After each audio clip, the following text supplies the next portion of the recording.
Hello, my gays and weebs.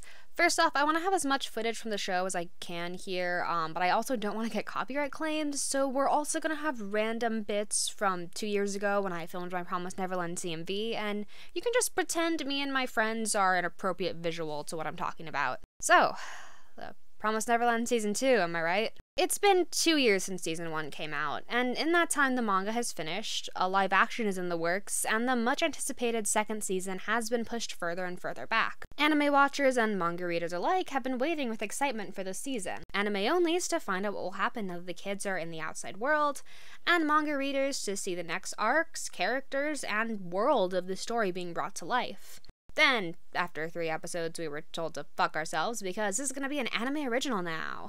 Okay, I am biased as being someone who read the manga as it was coming out and was honestly really excited to see these arcs animated. But I'm going to do my best to see this season as its own separate version of the story, and instead of comparing it to its source material, judging it on its own. So let's ignore that they decided to just cut the most anticipated arc, getting rid of debatably manga readers' most beloved characters, and choosing not to animate the high-intensity battle of Goldie Pond, a hunting ground where the idea of cattle children gets a whole new meaning. Yeah, I'm gonna try really hard to put all of my salt over that to the side for now and focus not on what the anime doesn't do, but what it does. And what it does is shit. Side note, if you're watching this video in the future, this is going off of only the first 5 episodes. So, to be fair, there are a handful of elements I like about Season 2. The OP slaps. The ending is really sweet and one of the few ending themes that I will watch all the way through every single time. And the first 3 episodes were great. I know some people didn't like the amount of chapters that it covered in the shorter span of time, but personally I didn't have a problem with it. I think that beginning the first episode with the kids playing tag from a wild demon trying to eat them was a great choice, and then going back to tell us how they got there. How the world works is very nicely explained, and we still have time for the honestly beautiful scene of Emma hunting for the first time, and her emotional reaction to taking a life for her and her family's survival. I love how Mizuko and Sonju are animated, and I like their voice actors. I got a really nice sense of both of their characters, and the bit where Sonju is gonna fight the demon from the farm just... yes. So then we get to the bunker, and ignoring that my dad was replaced with a tin of rotten cookies, I liked that bit. I think it's nice to see the kids relax, it adds a good calm before jumping back into things. And it gives us a chance to get more attached to the characters that we didn't have much focus on in Season 1. We get the call from Minerva without having to go all the way to Goldie Pond for it, but fine. Okay. It establishes who William Minerva actually is, and yes, I do think it is a bit fast to have a mystery that was initially going to hang over the kids and the audience for a good deal of time just answered, and I'll have more on that later, but fine, okay, I'll believe that.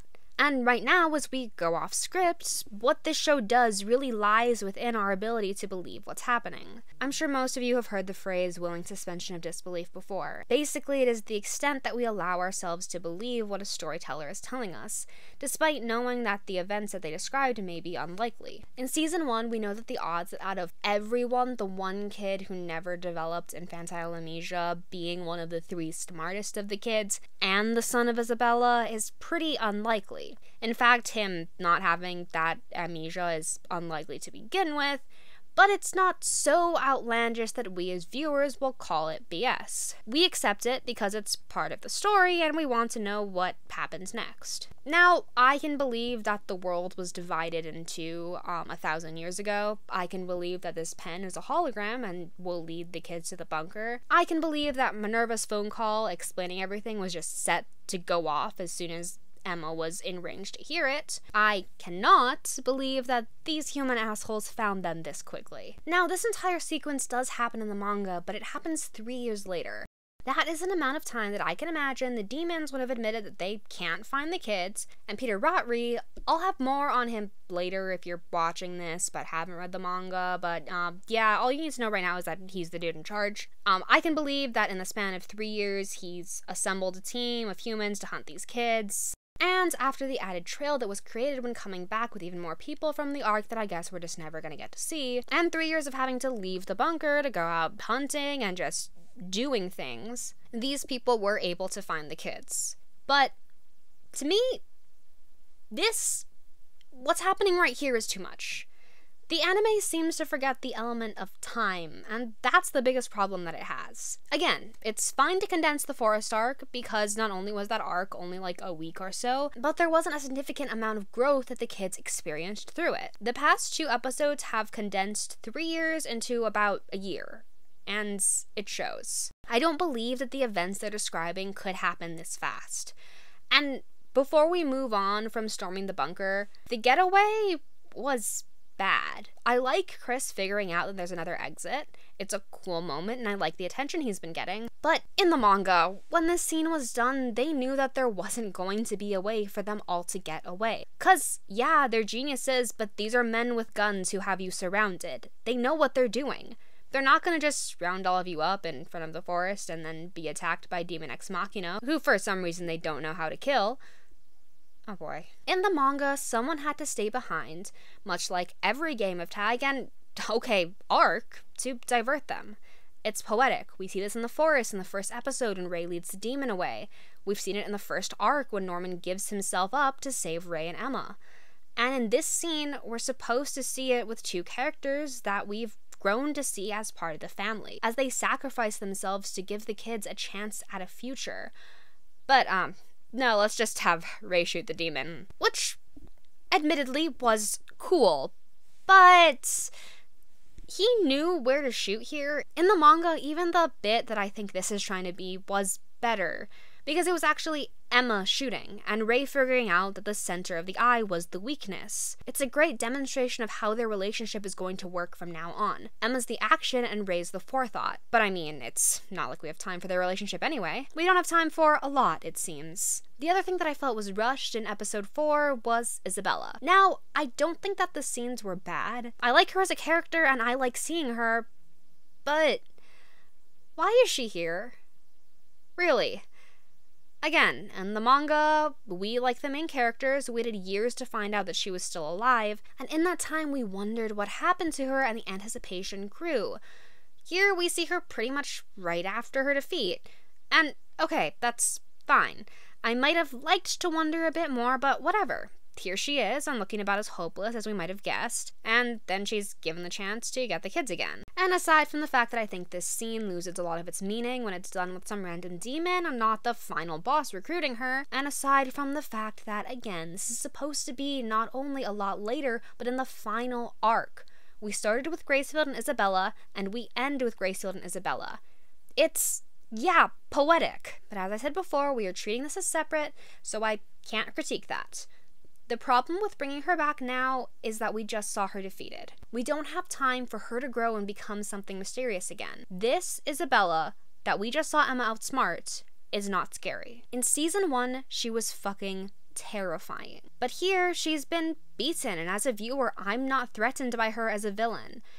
And don't say she's not a villain here, because, yeah, spoilers, if her arc is gonna be at least similar to the manga, she's gonna be an ally by the end of this. But even with that, we initially have to see her as not on our side. So when she does reveal that she's spent 3 fucking years prepping to help these kids, it means something. Okay, now I'm gonna talk about the manga for a second. In the manga, and this is my subjective opinion, so take it with a grain of salt and you're allowed to disagree, we got a scarier villain for each arc. Isabella is an adult who has taught the kids everything that they know. At her prime, she is scary, and the next thing has to one-up her.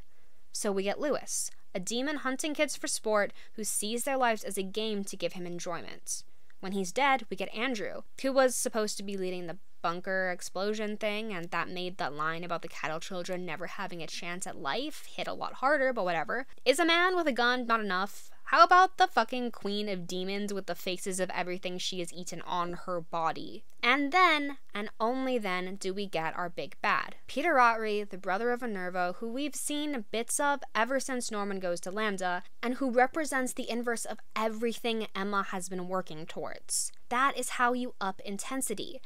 Not by going backwards. Between episode 4 and 5, some time has passed, and we're supposed to believe that these brilliant trackers who could find the bunker are now unable to locate the kids as they hide in a temple near Demon Town. The town scenes are fun.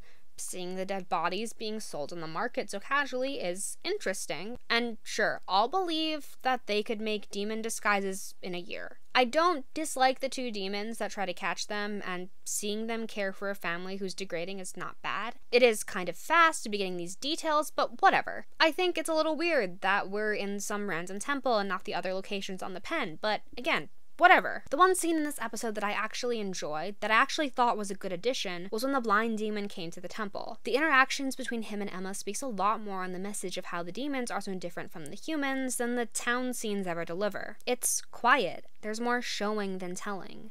And like the kids, we're holding our breaths in fear that Emma is about to be discovered, but can still appreciate the sweetness of the moment as she helps collect the apples, and he treats her the way anyone would a well-meaning kid. That's it. That's the one good bit. And it's followed by the worst bit and the reason I have given up hope.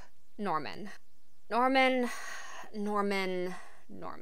Still ignoring the manga for a second, but you know, this is a scene that I'm just gonna have to compare. But first, it's been a year. 1 fucking year. How the hell did this boy escape a high security farm that he did not know the layout of, or anyone there with him, built a gang, and just happened to be in this demon town in a year? Oh, and if it's revealed that he wasn't just randomly here and he tracked them down, that's even more BS, because how the fuck did he do that when the same people who tracked them down to the bunker couldn't? I don't get it. I don't believe it. It doesn't make sense. Okay, this is maybe about the time that we find out he's alive anyway, so I won't complain about that. We as an audience, who honestly never really thought he was dead to begin with, can know he's okay. Emma and Ray should not after only a year. What is beautiful about them reconnecting after 3 years is that they're different people than when they parted. All three have grown. And while Emma and Ray grew, it was through thinking that Norman died for them. Norman has grown in believing that someday he'll get to see the two of them again. And it hurts. Instead of the shock value twist ending, after losing the bunker, the kids are saved by people sent from William Minerva, and at this point we think that Minerva is dead, so that's kind of like what's going on. And yeah, a good handful of us readers guessed who it really was, but the characters had no way to. Anyway, the gang goes to this amazing and plausible, because they had time to make it, hideout, and Emma goes alone to meet their host. Instead of the mysterious adult who left a phone call, she sees Norman. He's 3 years older than she or the readers last saw him, and he's both the Norman that left in the first arc and a different Norman altogether. When she hugs him, it's gutting, it's beautiful, it's emotional. And as readers, we feel the 3 years of lost time for two people that up until then were together for as long as they can remember. Then the rest of the kids come in and everyone is shocked. Ray sees his best friend, who is kind of the reason he didn't burn alive on his 11th birthday, the person who sacrificed himself so that he could get the chance to see the world that he gave up on, and punches him in the face. And if you were not crying at the Emma reunion, then you're definitely crying now. Ray then hugs both Emma and Norman, and the image parallels the moment in Gracefield when Norman embraced both of them before walking to what they thought would be his death. You cannot look me in the eye and tell me that a chase scene with a twist reveal was worth sacrificing that moment. And then there's the plot elements. This manga is really about the relationship between these three characters. Initially, it's Emma and Norman on one side and Ray on the other. Ray is the one with the secrets and the one who doesn't think that Emma's way of doing things is going to work. That's because Ray has experienced the worlds on his own and doesn't know how to lean on anyone. After the first arc, he's slapped in the face by the fact that he is not alone. Then we get an arc with the two of them separated from the rest of the group and later each other, and we can see their relationship grow as he learns to trust Emma not just to help him, but to stand on her own. Meanwhile, it's Norman who's alone. Norman is the one who has to experience how horrible the world is by himself. And like Ray in the beginning, he's the one who decides that it's okay if he burns as long as he can save Emma and Ray. In the beginning, Norman was the one who trusted Emma and believed in her way of doing things, and now it's Ray's turn to do that. So not having the time for Ray to really depend on Emma and see things her way kinda hurts. Especially since in the first arc, it's the friendship between the two of them that gets the least amount of time. And having Norman back so soon means that we're not gonna get any more of just the two of them. Okay, tangent over, let's get back to season 2. As of recording this, we're halfway through. I honestly don't know what's going to happen next. I can tell that there are people working on this who care. The animation is still gorgeous, but when so much of The Promised Neverland is the story, not shonen battles, although they cut the arc with the battles that would have been the most shonen-esque, but whatever. Right now, it's really hard to have faith in what they're doing. As someone who lived through the Tokyo Ghoul anime, whenever I hear that a studio is going to be diverting from the manga, I get a little tense. And I really wish that this was something I could enjoy. I'll also add that they made changes in season 1 that were great. Like when Norman is about to get shipped out and he puts the cup phone in his suitcase and he remembers the time when he was sick and Emma and Ray made that cup phone so that they could still talk to him. That scene was a side manga that came out with the volumes. It was the anime that put it in the moment of the show, and holy shit, was it perfect. That's the kind of thing I think we hoped they'd add with this season. But what we got, I don't know. I don't like it. I wish I could, but I feel like this is just gonna be another example of an anime ruining a great manga, and it's a bummer because both manga readers and anime onlys deserve better. The Promised Neverland deserves better. Well, that's all for this one. I don't usually make video essays, but I wanted to get this off my chest. This story means a lot to me, and if what I've seen on Twitter and Tumblr is anything to go off of, I know I'm not the only one who's a bit upset. Anyway, thanks for watching. I'll see you guys in the next video.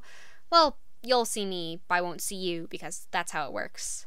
Unless I make another video like this, then I guess you won't see me. Huh. We're standing at. Yeah, that's better. Ready?